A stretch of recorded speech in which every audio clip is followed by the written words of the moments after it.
Greetings and welcome back. Becoming Undone is the podcast for those who dare bravely, risk mightily, and grow relentlessly. Join me, Toby Brooks, as I invite a new guest each week where we examine how high achievers transform from falling apart to falling into place. This week's guest, fantastic. Can't wait to get into this story. Ilana Golan has come from Air Force officer to Silicon Valley exec, startup founder, being ousted from her own company. So she's got tons of stories, only to come back stronger. Sought after speaker today, founder of Leap Academy. We see the signage in the background, helping professionals make bold career leaps and define what's next. Ilana, thank you so much for joining me today.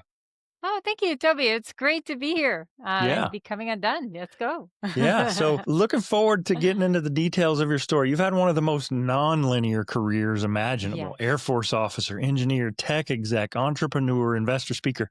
What was the first big leap you ever remember taking? I think the big one is definitely Air Force. Again, I come from a place where we do have mandatory military service in Israel, but I think I got lucky.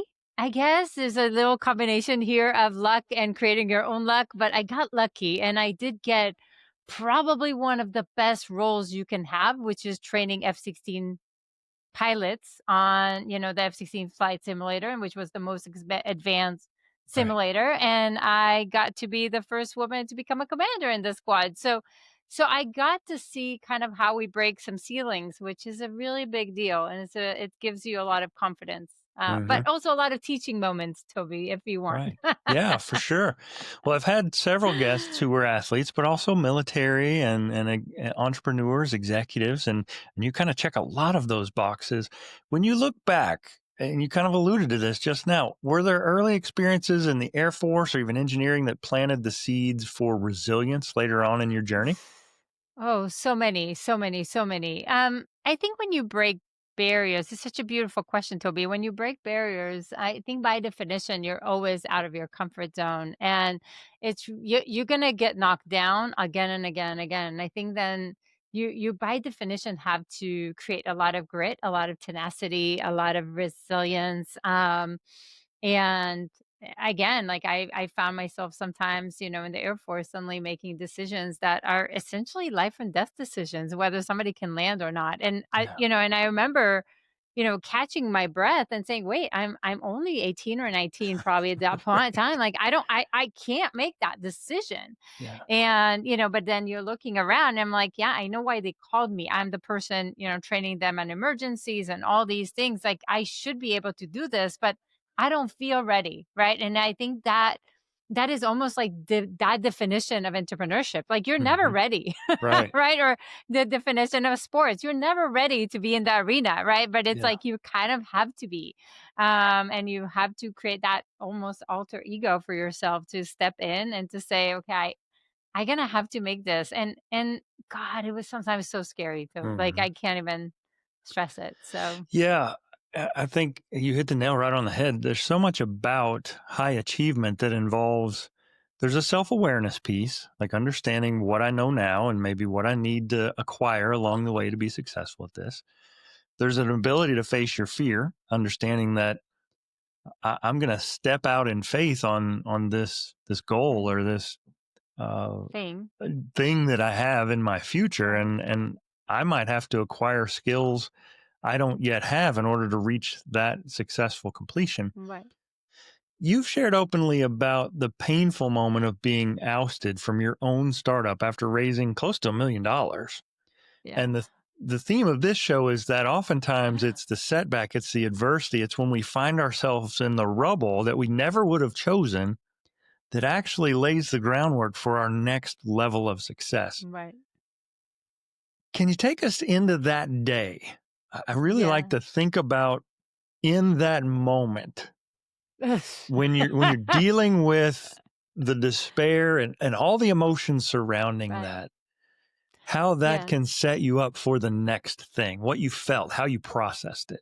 Yeah. And to give the listeners some context, so I was leaping again and again and again and felt like I tick a lot of the boxes of success, quote unquote, right? Like what you kind of think of embody success, right? I studied here and here and I went to Intel and I went to startups and like theoretically you tick a lot of boxes of success. And I think that's important because in your mind that shouldn't happen to you.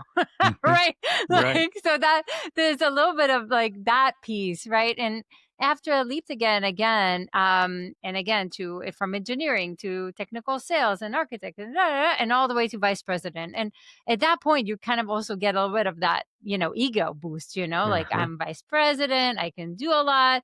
So no matter what I'm going to tackle, I'm going to be successful at it. So it does come with a little bit of maybe more ego than it should, Toby. And yeah, that's where a friend of mine came to say, "Hey, let's start a company together." I knew him for 2 decades, so it's not somebody I didn't know. Right. And we decided to work on this thing. We worked on it day and night. I was so excited to be. And yes, we were both in Silicon Valley. We had an incredible Silicon Valley, kind of the founder story, right? We knew each other well, Right. both of Right. us in tech. Like it was just such a classic story.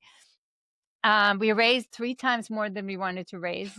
They were evaluating our little baby at $5 million. Like, it's unbelievable. And it wasn't from one small investors. It was 3 prominent Silicon Valley investors. It's like the Silicon Valley, loving love story, right? Right. And Right. I was so proud to be. And we had this. So right after, I actually parted ways from my VP role, and I wanted to make sure people don't run away after me, right? So I Mhm. wanted to come forward with a startup. Like, I want them to know I'm not running away from the company. I'm running away from to chase a dream. And I told everybody about the startup. I told about the money we raised. Within the same day, it was amazing, Toby. Same day, I come back. I talked to my co-founder, kind of thinking that we're celebrating, and I can see that something is wrong. And it's like, what is going on? And he's like, well, you're not part of the company anymore. And I was like, wait, what? Like, we're just looking at the term sheets yesterday. Like, Right. what are you Right. talking about? Like, I made this big party. I told everybody, like, you must be kidding. And he's like, no, I took you out. And it was like 24 hours. I was out of a job, no salary, no startup, no investment. And to be really honest, like the worst part is your ego. It's like, I don't even know who I am anymore. Mm. And I remember driving back home. I couldn't even, like, my family is like, how was the party? How was the party? And I'm like, I'm choking. Like, I don't even know what to say. Like, I'm hiding in the room, and I'm like, I don't even know how to face, like, the world anymore, because my identity, Toby, was Mm. always attached to my title. It was attached to the company. It was attached to this dream that I was Mhm. after. And suddenly I was a nobody. I was like, how do I even start? Like, what do I want to do? Where do I want to go? And I think that's another thing for high achievers. You always expect to know what's next. And I had no Right. clue. And that was Yeah. driving me absolutely nuts. Yeah. Like, I didn't even know if I'm looking for a job, I'm starting a company, or I'm looking for revenge. Like, it was Mhm. really that bad. Yeah. I love Yeah. that, and it's something that I'm really starting to dig deeper on. The book I'm working on, several of the guests that I've talked to. I come from a medical background, and I came across this notion of a thyroid storm, and it's where your endocrine system just goes haywire. And in that moment, it's life threatening. But since your endocrine system is the communication network in your body, everything about your functioning is potentially at risk and doing the wrong thing. Right. When we're hit, like you're punched in the gut, and you go from one end of the emotional spectrum of being elated at the victory to the other end where you are devastated by the defeat. We enter what I call a purpose storm, where you're wondering why you're here. Like, I can't Right. understand how this could have happened. This doesn't fit with the narrative of who I've built around my whole self. Right. And in those initial moments, obviously it's stunning. Like, we've been hit, we've been dealt with a blow. How Yeah. long did it take you to navigate that space of the not knowing in order to realize Right. what was next? The truth is, Toby, you nailed it, I think. I think maybe because I came from very high to very low, it took time. And again, I'm a doer. So I theoretically, and I think high achievers do that sometimes. I compensate by thinking I'm doing things, but I'm Mhm. actually throwing spaghetti on the wall, see what sticks. Nothing is intentional, nothing is strategic. I'm kind of in survival mode at that point. And I think that that kind of throwing darts, and trying to figure out what on earth is next for me. I think I was lost for a while there, Yeah. like a good long time. And that is the basis of everything I do today. But at that point, like I remember Googling, like, what do I want to do with my life? How do I find my passion? Like, what's next for me? And I was watching TED Talks and YouTube and all the things. And it's like, why can't I figure this out? Like, I'm a high achiever, I'm driven person. Why can I not figure this out? And that became the biggest mission in Yeah. my life at that point. So, I Yeah. mean, fast forward, I did start a company and, sold it, and I started leaping again and again. We can talk about it, but that low moment, which you alluded to it, like I couldn't sleep at night. I couldn't wake up in the morning. I was snappy at my kids. My health deteriorated. Like it's everything you talked about. Right. I've seen a visual depiction of this, and it really resonated with me. And the speaker had essentially a pane of glass, and they put several different colors of paint. And you remember as a kid thinking, "Oh, I'll have blue and gray, and I'll have all these beautiful colors." And you mix them together, and they're all just this horrible brown, right? And so the speaker has this pane of glass with all this horrible brown, which to me is illustrative of when I'm in the midst of a purpose storm. I'm wading through some crap, right? And so the speaker has paper towels and they're trying to wipe the glass. And the more he worked, the more it smeared and the I worse it believe got. And when so we're in the good. midst of that, it's tempting to think, I just need to do more. I need to buckle down. I need to sign up for a new degree or get a Yeah, mentor. I mean, we're going to work our way out of the problem. And then he yeah. pulls out a pane of glass. He said, this, I did the same thing 3 days ago and it's dry. And I let it sit. And he takes a razor blade and it just scrapes right off. And in that Mm. moment, I was just so taken with the notion that sometimes the best thing we can do is to just let things settle. And that's so counter to the way I'm wired, right? And it sounds like much the same. That experience impacted your career, but also your health, your sleep, your sense of self. At your lowest point, what was you would what would you pinpoint as the first sign that you could climb back out of that? Um, Man, I think to some extent, I don't know if there was a sign that I could climb back. I think eventually I found myself climbing back, and then you can always, uh, kind of paint the vision or the dots. You can kind of like connect the dots backwards, right? There's like, oh, I actually was starting to paint, to come back from this. But, like I think at the lowest moment, if I'm being really honest, like I actually had like a cancer scare at some point, and I remember laying in bed and thinking, kind of waiting for, them to decide if this was cancer or not. And the truth is, at that point, I felt so much regret, Toby, Mm, about my life and what I achieved and how somebody so high achiever, so driven, this is all they achieved. And that was just the biggest stab in the minute I got that it's not cancer, it was almost like, you gotta be kidding me. Yeah, right. like, you've been playing so small, like, where are you, Ilana? Let's go back, and I think that was the drive I needed, that was the basically the boost that I need. I needed to feel that regret, Hmm. and that regret was something I never wanna feel ever Yeah. again. Like, that was it. And there's a clarity that can come from that. Not every storm comes just to destroy. Sometimes storms come to nourish and to Oh, yeah. redirect. And so that's kind of my next question is how do you maybe even today differentiate between failure and being redirected? I think all the failures should be redirected. So I do think that all of them are teaching us something. And the question is, what is it teaching us? And I think the more we're deliberate about asking ourselves the very hard questions and really kind of looking backwards and reinventing ourselves and starting to be really intentional, strategic with our career, the more we're gonna look at them as big lessons versus a thing that is a failure. It's not a failure. It's just something that, I mean, let's be real, Toby. I would never have started Leap Academy. I was successful in the cloud data center space. I would have continued there.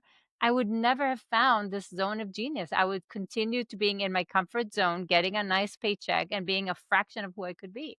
Now, I'm not saying a paycheck is a bad thing. I actually think it's fantastic for the majority of people. I think we're creating entrepreneurship as if it's like the gold standard, and it's not. It's not right for a lot of people. Yeah. Like I think where it's malpractice to make it sound so, Right. like pink and purple and it's all with those child. Like I think we're doing a lot of harm to a lot of people by driving Yes. them into entrepreneurship, if I'm being honest. But Hmm. but I think, you need to figure out where are you the best version of yourself. And I do believe that even in corporate in the world today, you have to create this portfolio career for yourself because nothing is for 40 years anymore. So Yeah. you got to start being really intentional, very strategic, and start being very deliberate about how you reinvent yourself every year or two because the pace of change is absolutely mind blowing. Yeah. The alignment to me is key. And sometimes I will willingly Yeah. choose whether it's the easier path, sometimes it's just the path of least resistance, and growth left unattended happens. If I look at the roots of Cool. my tree, it doesn't choose to go through concrete walls unless that's the path of least resistance. That's how growth Okay. tends to be for a lot of people. But you mentioned it, being strategic in that growth, recognizing that zone of genius. And maybe I got complacent, and maybe I've allowed what was easy to take the place of what was impactful. You didn't Mm, just rebuild, you sold another company, you invested in over 80 right. ventures, you've become this sought after keynote speaker. How did you decide which opportunities to pursue during that comeback phase? I got to imagine that you were inundated with lots and lots of things. How did you plot your Yeah. course? It's a good question, Toby. I think that initially I kind of threw spaghetti on the wall, which is exactly what I teach people not to do, right? Like I feel like I teach a lot based on scars and wounds, not Right. based on, Yes. like Yes. successes. So if I'm being really honest, like I think that initially I kind of let life, I almost slept through life, like I feel like I was sleeping through, I was doing my things, and then it was like this moment of no, I need to start being deliberate. But you're right. Like I started a company, I sold the company. It's actually a beautiful story. I'm invested today. Probably it's way above 100 now. Was probably some of the biggest startup, investors in Silicon Valley. Um, and I learned a lot on the way, and I did do a lot of public speaking. And what I realized, which is kind of interesting, Toby, is that as a geek engineer, at the end, I'm a geek, right? Like I'm actually doing the same things again and again and again. I'm just getting better at them so that I can leap faster and higher. And at that point, I realized, okay, if that it's so calculated, first of all, can it work? Can I leap on demand, basically, Right. right? Yeah. And the other thing is like, if I can, then can I start creating almost like a wish list? And what do I want to do next? Oh, I want to join a board. Great. Let me see how I do that. I want to do an advisory. Great. Let's see how I do that. I want to start a company. Great. Are we going to be one of the fastest growing in just a few years? It's like you suddenly realize that it's really just about taking these few steps. I'm not Yes. saying it's easy, Hmm. but it's kind of 4 simple steps that I just need to Yeah. do again, again, again. And now that I know that it helps thousands of others, Yeah. I think like I wish I could get to millions and show them that it's Right. really that simple. Yeah. That notion that it's not easy, but it's simple. Yeah. Execution can be difficult. It's not easy to execute. But once It you've plotted that course, it's just it's almost like a cookbook. Like I just follow the instructions and reverse engineer the destination where I hope to end up. And you You've alluded to it, Toby, because the hardest thing for people usually is the decision. Mhm. Is that, because it's scary. It's what will people say? And what if I fail? And what if, people think it's not cool? Like it's all the things. And these are all the things that scared the heck out of me of doing Leap Academy, right? Like Yeah. I'm this business person, I'm investor, I'm this. Like, who am I to start this thing? Right. Yes. So I think a lot of times it's us. Yeah, who am I? The classic lament of Yeah. the person Who am struggling with I? yeah, Yeah. with What will that say? What if I fail? yeah, that All of imposter these syndrome is things. a thing. It's real. It is Y real. Yeah, you've Yeah. described, and I've heard you even allude to this, but definitely in the stuff that I prepped before the show, you talk about career as a series of leaps. And for me, I Mm. think the biggest question, and I've even encountered this with students, I've encountered this with folks that I've coached, and in my own life, it's not knowing that I need to leap, it's knowing when is the time for the next one. What Right, advice would you give someone who is maybe they're on board. They recognize that growth is a series of leaps, but I don't know when, it doesn't feel safe to leave this paycheck. I right, don't want to get rid of these benefits that I have and try this right. entrepreneur journey. But what are maybe some signs that it's time to leap? It's a beautiful question, Toby. I will say a few things.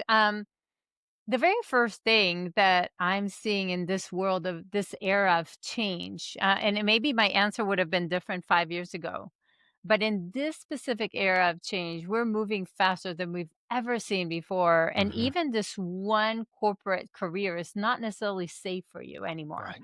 So, the one thing that I'll say to anybody listening, you always want to be leap ready. Even if you're staying there, you always want to know what's next. How do I tell my story? I want my network to be my ambassadors. I want my personal brand to speak for me. I want to get the relevant opportunities for myself according to what I want to be known for. So, first of all, just be intentional and deliberate about being leap ready. The other Yeah. thing is that I will say that if you're going to look at the top 0.1% of the people, they all have, it's actually interesting. The statistics say it's interesting. 62% of them have multiple streams of income, more than three. Hmm. 62%. Wow. So what this means is that all of us need to start being very strategic about creating this portfolio career, even if we are in corporate. Now, sometimes you can't, visa issues, whatever. I'm not going into the legal stuff here. But I would just say almost every single person needs to start looking at what are my multiple streams of income? How do Yeah. I create a personal brand that I can leap again? Hmm. How do I make sure that I get the right opportunities for myself?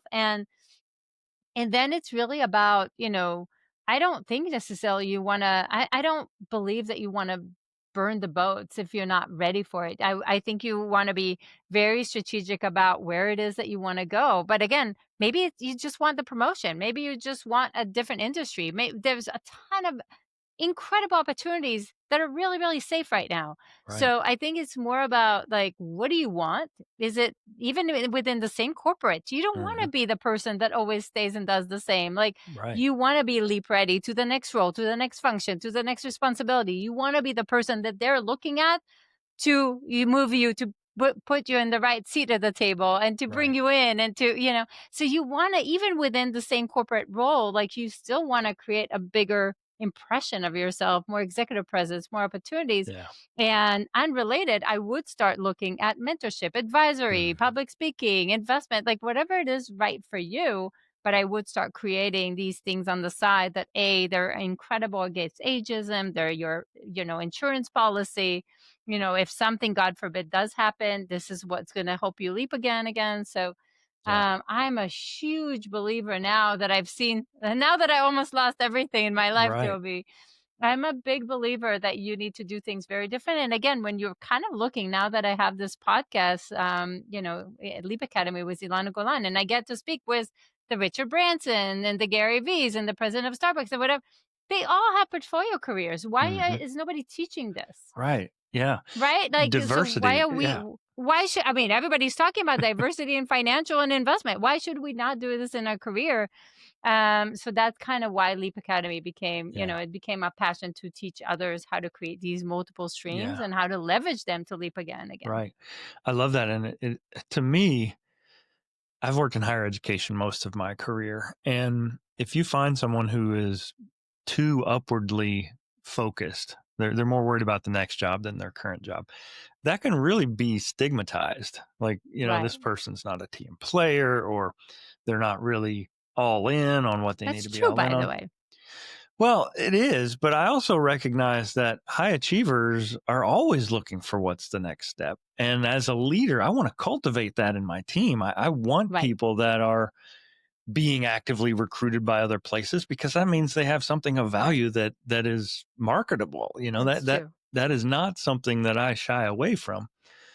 So you've mentioned Leap Academy, born from your own 25-year journey, helping others through transitions. And that's really kind of, I love the alignment between your message and mine, even though we're coming at it, maybe you're more entrepreneurial and me from more from sports. But the idea is Right. pivots and transitions can be fraught with fear. They can be freighted with shame. There's so many emotions that can Right. pollute an idea.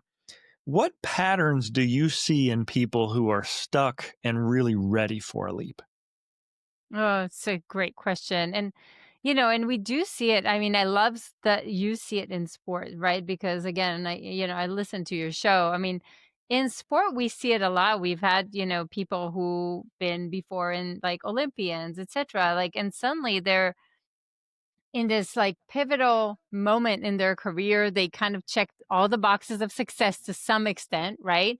And now they're coming into this, but oh my God, what's next? Mm, Right. mm, And that, reflection point of I never really needed to think about it because from a very young age, everything was scripted. I knew exactly what I need to do. And for the first time, I need to actually reflect back and think about what is that combination of things that I want to do.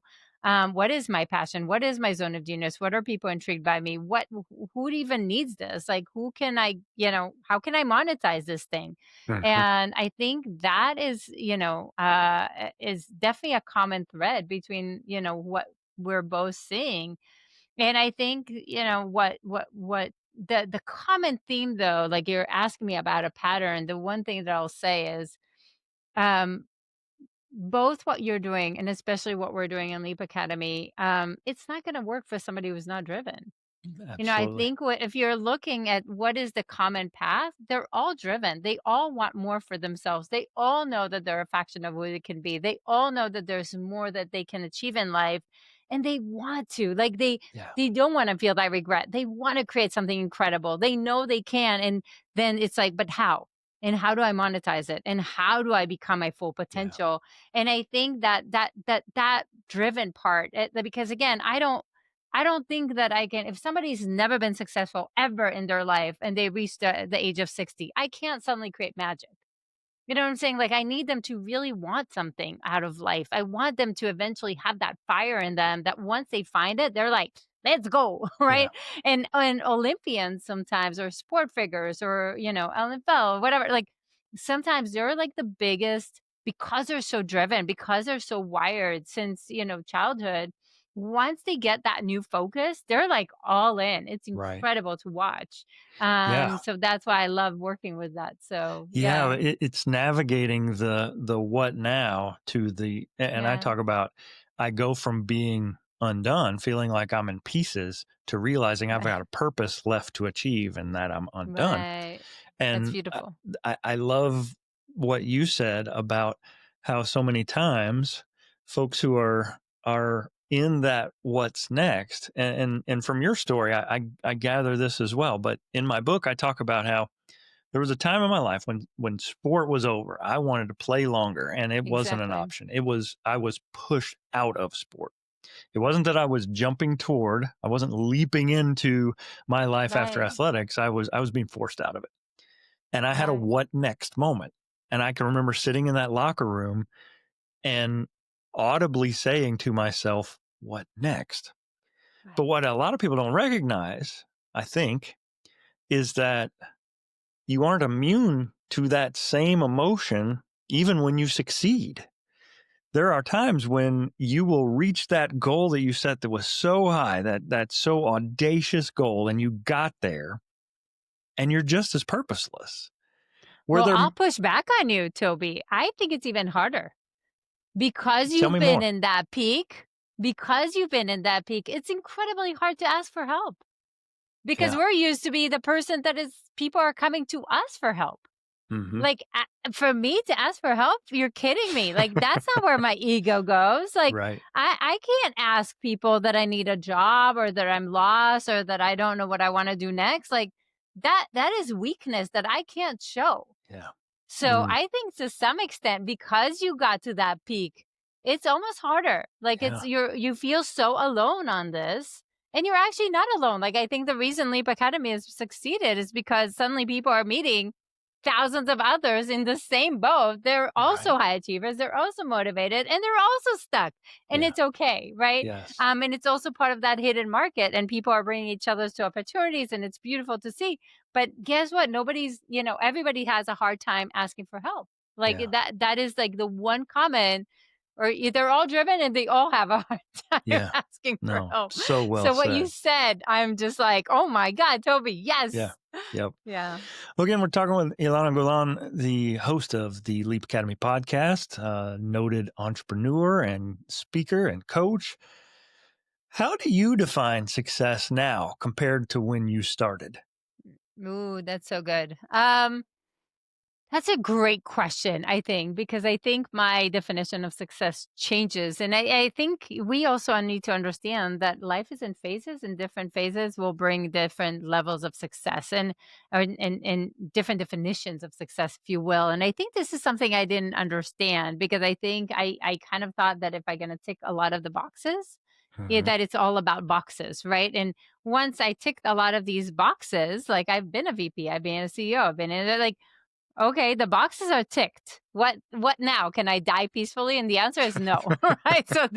Right? So now it's really more about what is this phase in your life? What's critical for you? And this is a big piece that we work with people, speaking of what's next, because I think the hardest thing is to also admit to yourself more than anything is what's really critical for you right now. What is your Yeah. must have?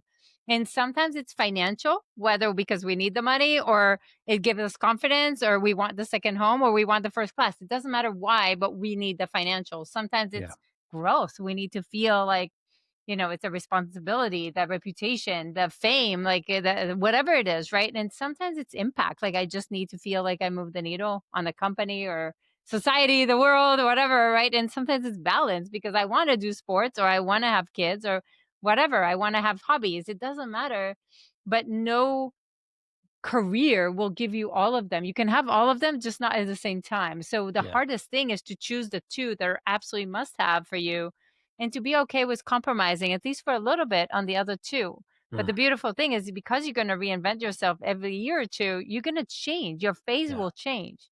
And as your phase will change, suddenly you can start creating a little more for yourself or Yeah. another stream of income or less streams of income, etc. So you're going to start navigating through this. Um, based on what's critical for you. And I think the hardest thing is though to admit it. Yeah. I love the liberty that is baked into that approach because for so Right. many high achievers, we think we have to hit all those boxes all at the same time immediately. Right. And to give yourself a little bit of grace to say that this season is about this and I'm going to really drill down and focus on my physical health, or Right. I'm going to grow in this particular skill set. It's coding or it's writing or it's speaking, whatever that is. Right. It's so heavy to carry the expectation and unrealistic. But I don't know about you, but I'm looking at my to-do list that I had for Oh the yeah. weekend, and there's no possible way a human could have knocked out all of these things. And so what happens? I got a lot done, but when I look at the list and realize what I didn't get done, I walk away from the weekend feeling guilty. I Frustration. Exactly. underperformed, right? But what I Yeah. love about the approach that you're saying, and on a macro scale, that you're kind of giving yourself permission to have a mental approach that's sustainable. It's not going to Right. grind me into the ground. I love David Goggins. I love The Rock, and in my last episode, I quoted both of them, and this kind of grinder mentality that has really taken over social media circles. Like you should be working 27 hours a day, 8 days a week, and that's the only way you get ahead. You mentioned Gary Vee; he tends to talk about things like Right. that too. That's great Right. for a time, but rest is an just as important part of the growth process as work. And I find with high achievers, the challenge isn't kicking them in the rear to get them going. It's kind of peeling them back and realizing that your work needs to be directed.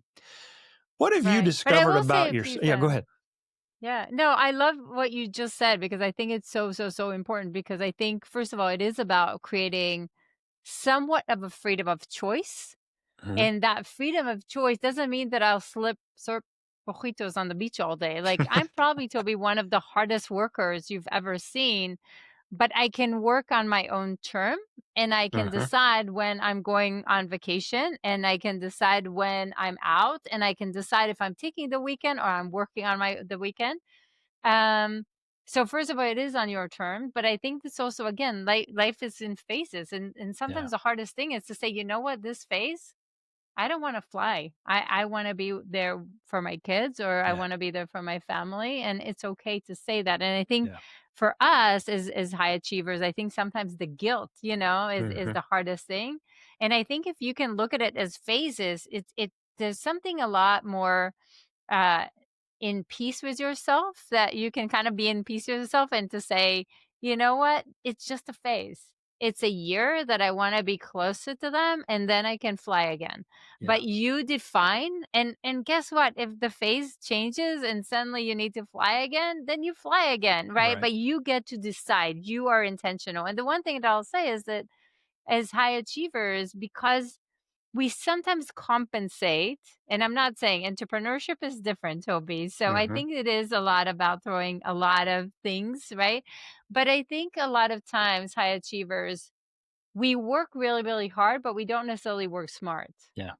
And I think we sometimes the grind is a compensation for starting to be a lot more deliberate and Mm. saying no to things that we should have said no Yeah. to.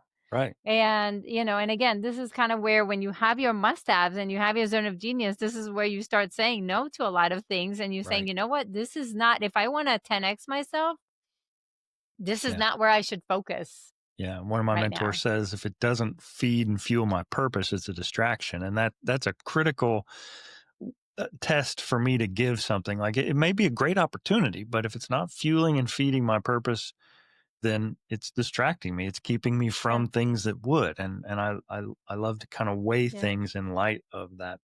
Well, I got two left. I want to be aware of your time. Sure. I certainly appreciate it. Want to ask of all my guests, if we were to watch a montage of your life, what song would you pick to play in the background and why? Ooh, some Top Gun song, probably.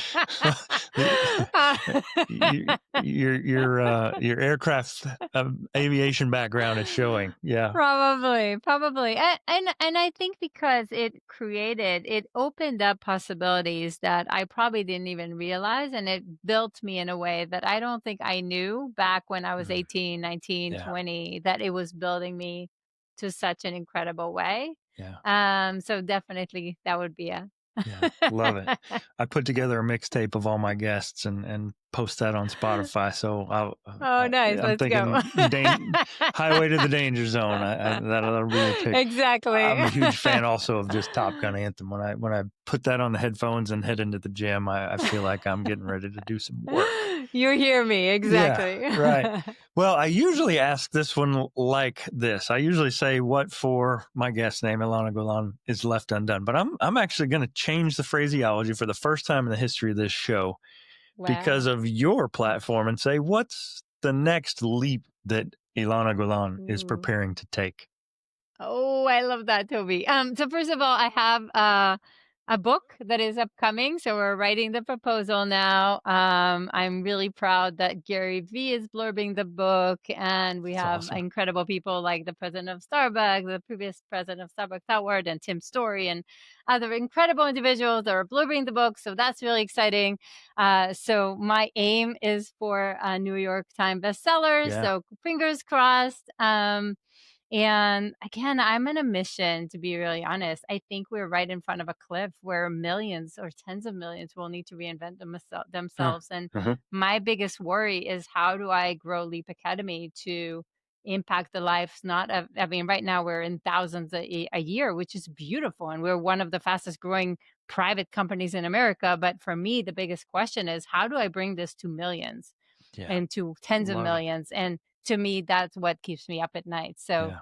Toby, I'm glad you're here to help me, I and am. I hope the listeners had It, a lot of value from this. Absolutely. Well, I can't really imagine a closer, better alignment than the platform that I've worked to I build. And the know. thing I love about this podcasting journey, I mean, I can remember just muddling through episode one, loved the guest. I didn't have any idea what I'm doing. I have a little bit more idea what I'm doing. If I'm not growing, hopefully a A year from lot. now, I'll realize that, oh wow, like last year I really botched that interview.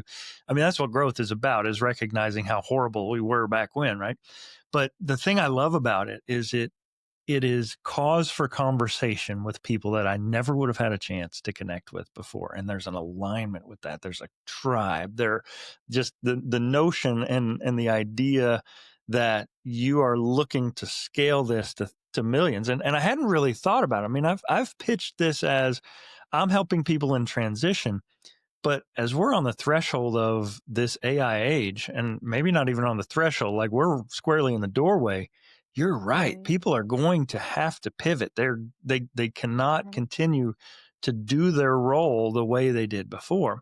And I'm in higher ed, right, so I see this all the time. I'm not scared that AI is going to take my job. I'm recognizing what AI can do to help me do my job more efficiently and faster right. and broader. I always talk about augmented intelligence, not artificial. Exactly. It allows me to have a much greater impact than I had before. And if I'm a laggard on this, I'm going to get left in the dust. And the Right. thought that ChatGPT has not yet crossed its third birthday, like it blows me away Oh, how yeah. differently my world is operating just due to Exactly. generative AI being in the workplace. So I love the alignment with what you're doing. And I will say for God and everyone that's listening that if you have anywhere that you can use me in the work that you are doing, consider me in because I am all in on Leap Academy. Oh, let's go, Toby. And so I'll give you something back and to the listeners. Like, Toby, you are an incredible interviewer. And again, I sit on a lot of interviews and I see on both sides. You're incredible talented Thank at you. what you Thank you. do. I And I appreciate just that. want to say that. So How can listeners connect with the work you're doing? Drop your socials. I'll be sure to drop those in the show description, but let us know where you can find the work that you're doing. Of course, leapacademy.com. We have a lot of free resources. We have sometimes 3-day challenges. We have free trainings. We have free conversations if we think it's a right fit. So we're really, we love giving back. So just reach out and, at LinkedIn, Instagram, like I actually see these things myself and I would love to talk to any person that would like to. So it Excellent. makes my day. And do we have a ballpark date of when the new book will drop? No, probably will take some time, but Okay, next year, I'm in I the same think. boat. Yeah. So whenever that comes out, I will add that to the show notes so that if folks are listening to this 9 months from now or whatever, you'll be able to find that Exactly. there. So, Ilana, thank you so much. It's been my pleasure Thank to you. connect with you. I really appreciate your insights. Again, Ilana Golan, entrepreneur, founder of Leap Academy, and any number of other things I could add to that bio. You are a treat and a tremendous guest, and I thank you for being on Becoming Undone. Last little bit, Thank I always you. stitch this in. If you could just introduce yourself and say, and I am undone. And I am undone. Ilana Golan. Excellent. Thanks so much. All right, I'll stop the recording there.